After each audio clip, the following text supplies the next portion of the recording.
Nutcracker Podcast.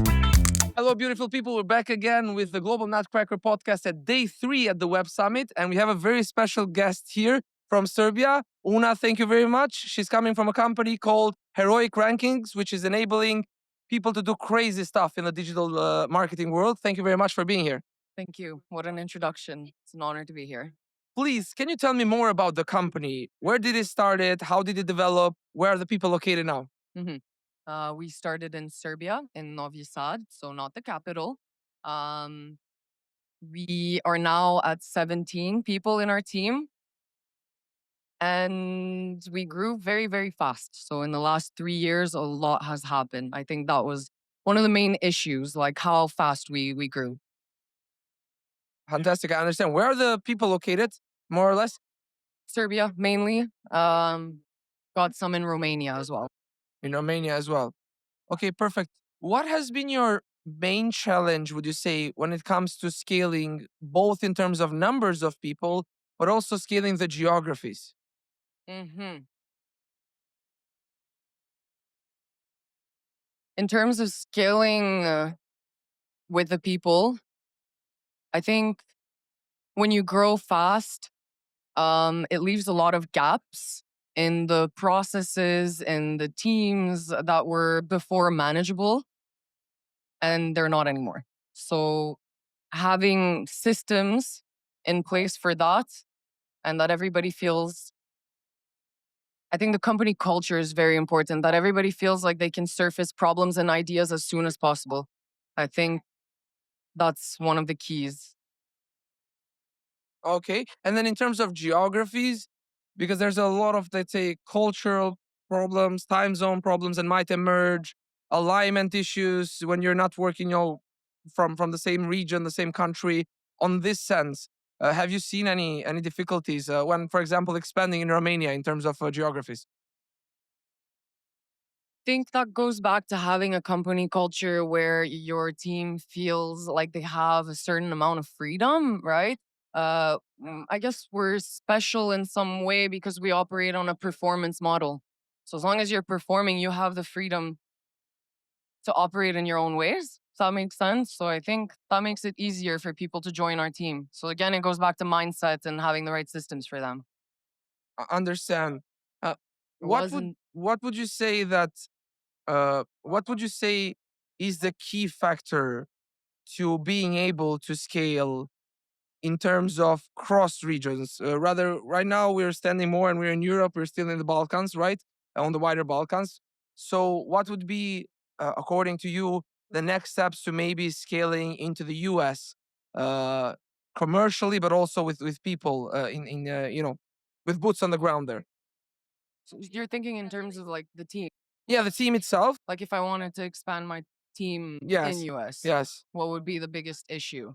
Mm. I think probably how do you even vet that talent?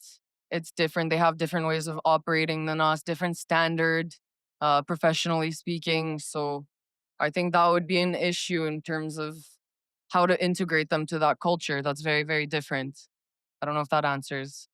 No, definitely, because everyone has different pain points or bottlenecks that they address. Somebody mentions scaling, somebody mentions money, somebody mentions alignment. In this case, it's like the assessment of talent, because at the end of the day, today, talent is the highest valuable currency in the startup business. So if you don't have talent, you basically don't have anything. You can have all the money in the world. When it comes to the goals for 2026 for the company, um, what have you set up your eyes to? What do you want to achieve out of the next year? I guess a proof of concept that all the reconstruction that we did this year in terms of operations systems is sustainable. So with the team, for sure, being able to hire consistently, not sporadically when there's a need. So yeah, just really putting all of that to a test. And if you were to give an advice to new founders who are navigating themselves into making a choice whether to go global, whether to go local, whether to go regional, what would it be from your own perspective? I think in terms of energy, so I think there's a natural route to go. You can force all of the projects, ideas, tools you want to build. But if that's not like the natural growth trajectory and it doesn't, like if it's not interconnected and it doesn't all align and make sense with the bigger picture, then there's no sense of doing it now. You can like push it back to later. But I think a lot of founders get into a mindset where it's like scale and effort, but effort is no longer going to bring your company to that level. It's about systems and clarity. So I think maybe my advice to them would be to not be scared to slow down and have a really honest like company culture, because I think honesty is the key to success. Honesty creates clarity, clarity creates speed, speed creates progress, progress creates momentum, momentum equals success.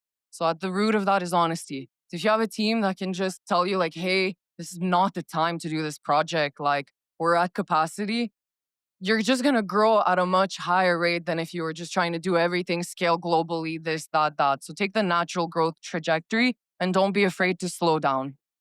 Yeah, definitely. Right now, there's a certain FOMO around not being able to scale. And a lot of companies are scaling for the sake of scaling in terms of headcount, in terms of geographies. They're rushing into getting more investment without setting um, very good foundations, which to the end of the day make the business.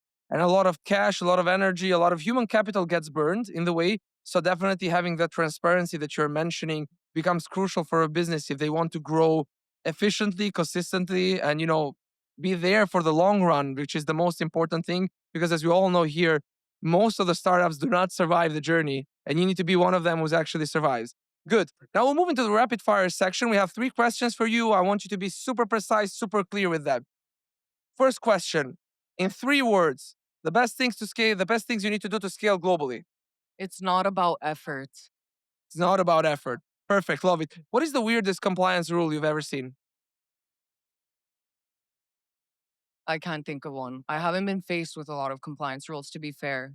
I think that's going to be very relevant this year. As you grow, it will be a lot of Yes. headaches coming Oh, from that yeah. one. Gonna Good. help. And last but not least, if time and money wasn't an issue, we are living in a fairy tale world, right? Yes. Those 2 things do not exist. They're not an issue for us. Where would you expand your business? Personally, Japan. Japan.